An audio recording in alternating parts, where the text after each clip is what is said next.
it was a good morning with the UFC in America, at least. You know, it was at night in Singapore where it was, but obviously because of the time difference, it was like the main card was 8 o'clock Eastern time, Saturday morning. So that was fun.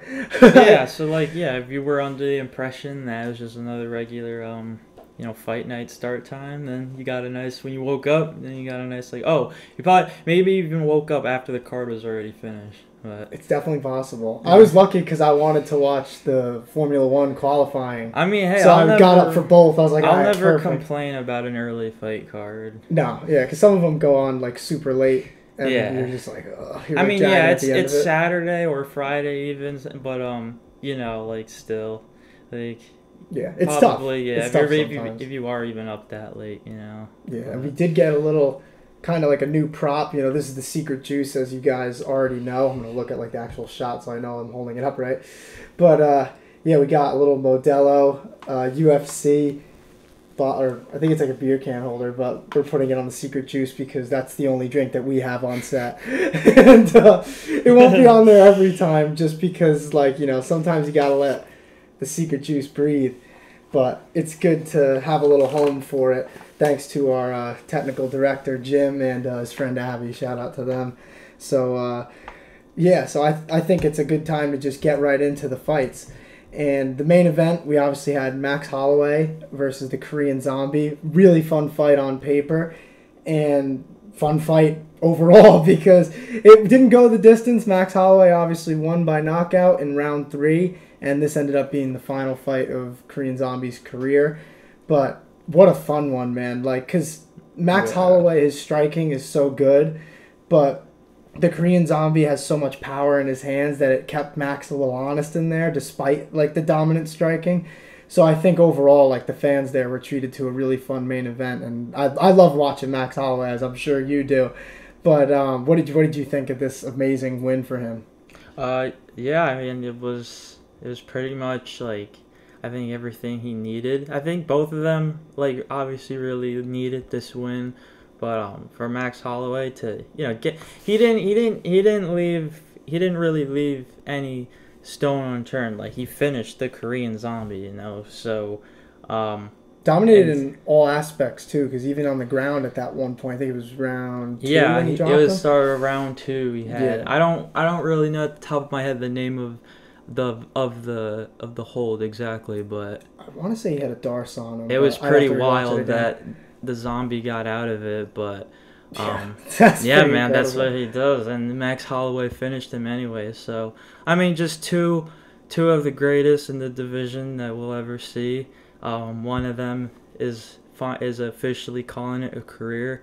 I mean, dude, hey man, if that's how you're gonna go out, then I mean, you gotta have all the respect in the world for how the Korean Zombie went out, because man, he just went in a full blaze of glory in that last round. Oh yeah, for sure.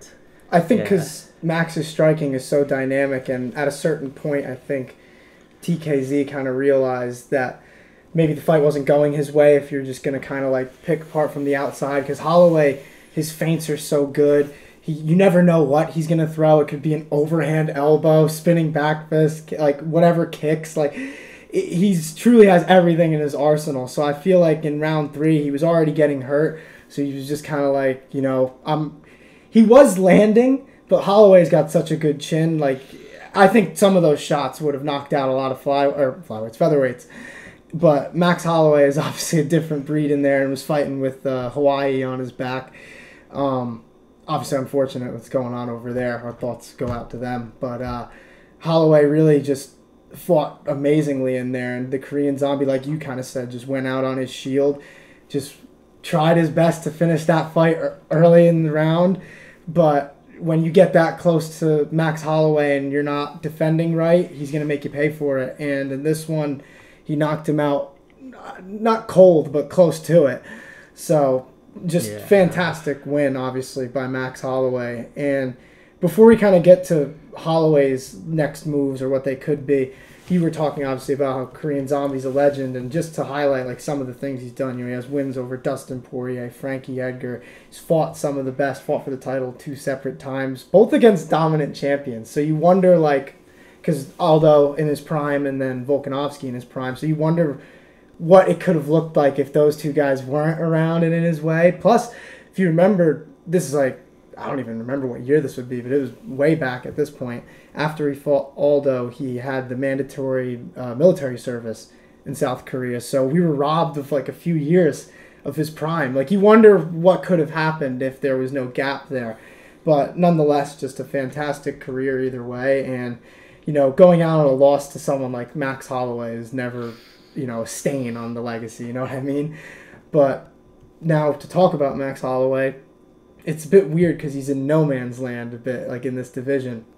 There are some people he hasn't fought, but do you, like, how bad do we want to see some of these fights, you know? But then again, how badly do you want to see him fight for the title again after losing 3 times to the current champ? So before I kind of like, I mean, honestly, I should even say I don't really have an opinion, but what do you have any thoughts on what could be next for Holloway?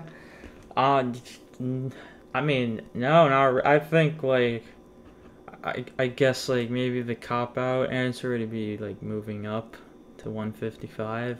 That's what I was thinking, too. But then, like he said after the fight, he wanted to become undeniable to fight Volkanovski again. Like he said, he doesn't care how long it takes. He's just going to keep going and keep beating these guys. Which makes me not... Because I remember the last time he fought when it was against Allen, we said the same thing. He should go up to 155, and it just doesn't seem like he's going to do it. And I, like... Believe me, I agree. Like, that's...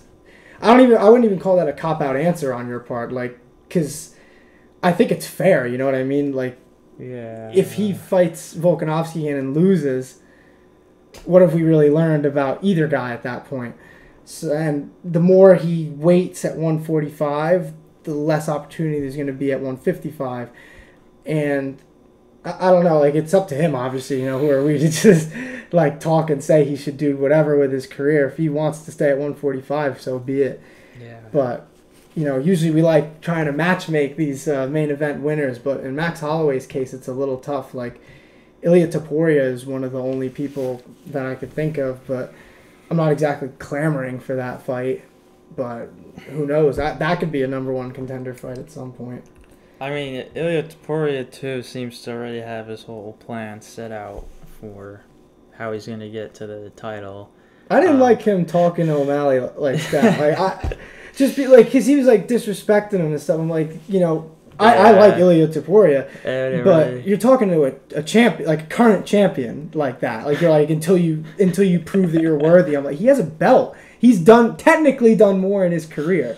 So I didn't like that from him, and this is coming from somebody who likes Ilia Topuria and hopes that he can get to the featherweight title fight, because I'd be curious to see how that goes for him. But yeah, man, it's interesting with him. I don't know. That division's in a tough spot. They're not exactly log jammed, but Volkanovski has beaten so many people at this point. We're gonna need to see some different outcomes in some of these top 5, top 10 featherweight main events and co-main events, because I think until then we're just kind of left thinking, well, it's gonna be Ilia or it's gonna be Max Holloway. And we've already seen Max 3 times, so we'll see if he makes himself undeniable.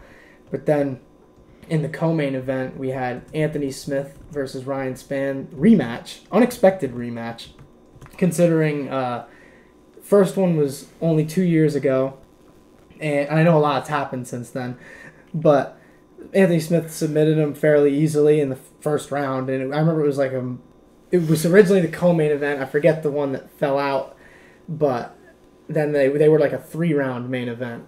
So, and Anthony Smith didn't need much time. I think that I'm right about that. I could be wrong, because I know Anthony Smith has had like a million main events.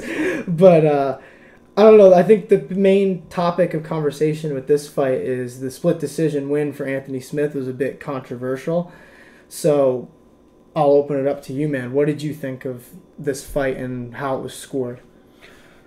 Well, I mean, I thought it was pretty fair. I mean, like, you know, for starters, it was a good fight. It was an enjoyable fight to watch, and a lot of back and forth going on. So, I mean, I came out of it kind of torn too, but I think I ultimately like sided with Anthony Smith in the end, and I mean that's kind of I guess that's just kind of how it just the cookie crumbles sometimes. If there's if there is actual controversy over it, it was Well, we always talk about MMA fans. They love to cry robbery. It's just no one really came away like decisively enough.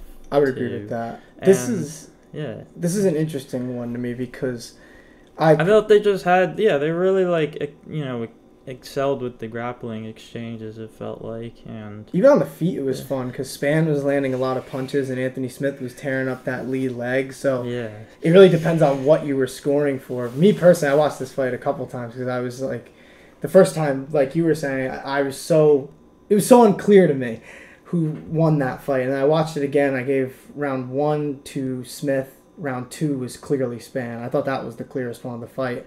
And then round 3, I thought it honestly came down to volume versus damage. And me personally, I leaned towards Spann just because because Anthony Smith outlanded him in round 3, but I thought Ryan Spann was landing the more like devastating, significant strikes.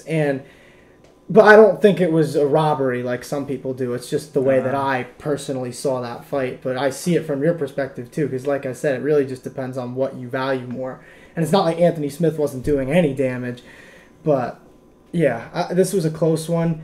Another one that people should, like, stop saying robbery. Like, I feel like people need to go back and watch, like, fights like George St. Pierre and Johnny Hendricks, fights that were, like, legitimate robberies.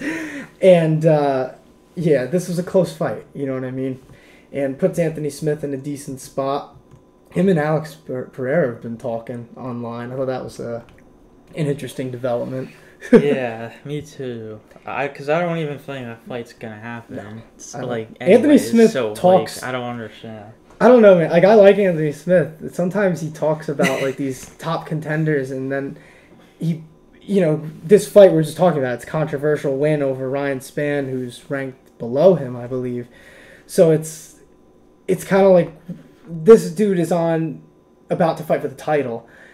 And you're, like, trying to make your way back up the rank. It's just, I get, like, he has the right, obviously, to say what he wants. And especially, too, because he's on TV with ESPN. He's paid to give his opinion at times. But, I thought that one was an interesting beef choice. But maybe, hey, you never know. He's probably just trying to get a leg up, trying to get those bigger fights, get your name in the headlines. And, you can feel how you want about that. But I think that's probably where his head was at with that one. But who knows? A big return happened on this card, too. We had Giga Chikadze versus Alex Caceres at featherweight. This was Giga's first fight since Calvin Kattar in January of 2021, which is crazy to think about. Yeah, dude. And he looked good. He looked good in this one. I thought Caceres was actually a good matchup for him because Giga's like an elite kickboxer, but Caceres has like that similar style to like a Sean O'Malley in the sense that he's creative, switches stances, comes at you from all angles. And watching Giga deal with that was actually really fun. Landed a lot of the typical Giga kicks to the body. Great overhand rights to counter when Caceres would come in kind of like wide. And yeah, he's so precise, has so much power, and Giga's back, man, and he's already a top 10 featherweight. We were just talking about how this division needs some life in it, and Giga comes out here with a statement in his return. And yeah, man, what did you think of Giga's win here? Were you impressed by it, or you want to see a little more? No, I mean, I think what it is like, you're already impressed with the guy, so now it's like, okay, so you gotta see, if the injury is gonna like carry on and like for the rest of his career. And so at first in this fight, it kind of, I don't know, I guess he just really like, maybe it was just like the ring rust and he just had to shake it off, but he settled in obviously. And I mean, yeah, I think that's just what you get with this guy at this point. He's just very he's very like just precise with his striking, and I think he's stronger than people give him credit for too. And yeah, very much like he's still like, I mean, I would have to think, like, cause I would look at him as an up and comer. I don't recall his exact age at the top of my head, but I mean, like you just said, there's for a division that is looking for a new life like this, and who that had it obviously before the injury, and he was putting on bangers, obviously, with a guy like Calvin Kattar, for instance, and his only loss too in the UFC. That's worth noting. And he's 35, by the way, but I agree with what you're saying, just because he had the kickboxing already, but in the UFC, I would say he's fairly not green, but can't really think of the word I'm trying to use. Like, he's still up and coming because he hasn't fought a lot of those top guys yet. Like the Calvin Kattar fight was that breakthrough one, and that was a good fight, but he didn't get it done. And this was a good comeback win, I'd say. This is a great division to, put that to the test too. Like, see if he's really going to be able to. Because, I have a hard time thinking he's going to find himself in another weight class if, he doesn't stick around here. So in featherweight, so. The fights are there. It's very lucky for him that he hasn't fought a lot of these guys at the top. And Calvin Kattar, who is basically the only guy he did fight at one point, he's only a couple spots above him anyway, and the person in between is the Korean Zombie, who's going to be going out. So that means Giga's probably going to be like 7-8 range, maybe a Max Holloway fight. Like, who knows? Because Max really, like, who is Max going to fight at this point? You want to have two guys both coming off wins. They both are on the same schedule at this point. We know Giga said he wants to fight on that last pay-per-view in December. Could that be a good spot for him and Holloway to put on a show? Maybe. I wouldn't mind it, but I also wouldn't mind seeing another fight in between, just because Caceres to Holloway is a big jump, even with the rankings. So, yeah, as we always say, time will tell. But then the last fight we want to talk about on this one is Erin Blanchfield defeats Talia Santos by a hard-fought unanimous decision. And I was surprised this fight was so low on the main card, just because of the stakes of it. Like, this, in my opinion at least, was a title eliminator type of fight, if not close to it, And I didn't think this was Erin's most legendary performance. I think part of that is because Santos is such a good grappler herself. I thought Erin had a really tough time bringing her down. I think she was like 0 for 12 at one point. I did think we learned a lot about Erin's grit and her cardio, because the pace in this fight that she had was like Merab-esque. And she wasn't getting a lot of takedowns, but she was making it difficult for Santos at all times. And even in round 3, she was starting to land a lot on the feet. So you wonder how she would do in a 5-round fight, because it seemed like she was just getting started against Santos in this one. What did you think of Erin's performance?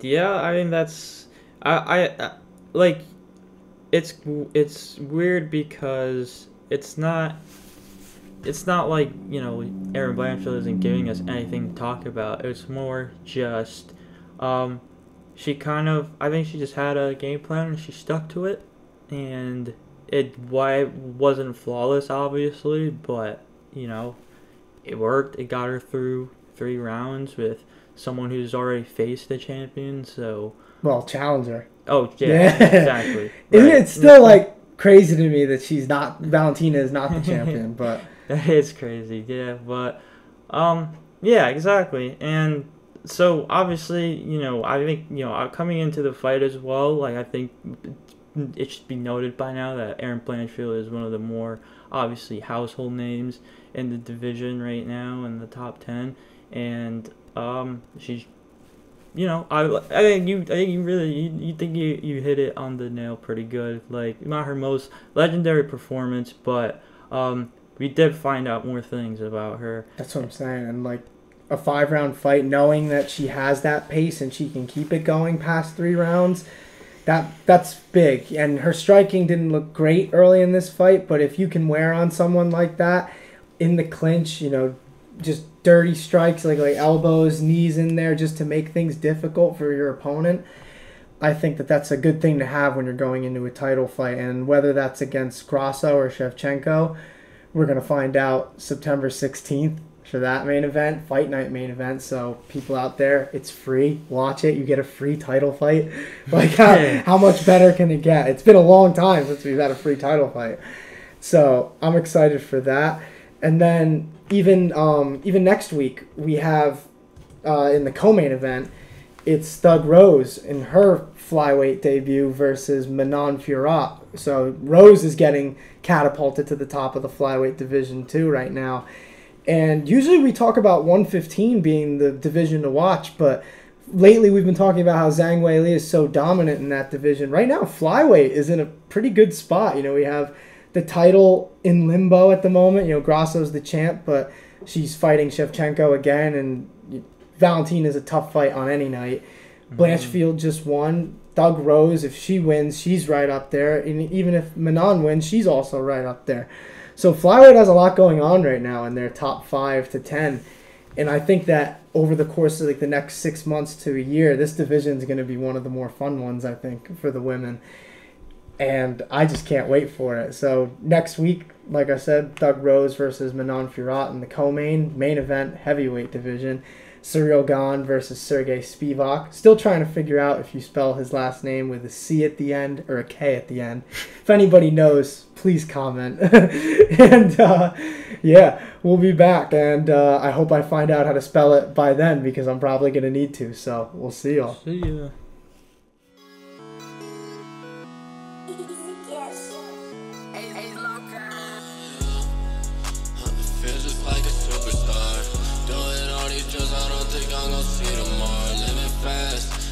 Dash up in a foreign car. This the type of shit that you be doing when you go hard.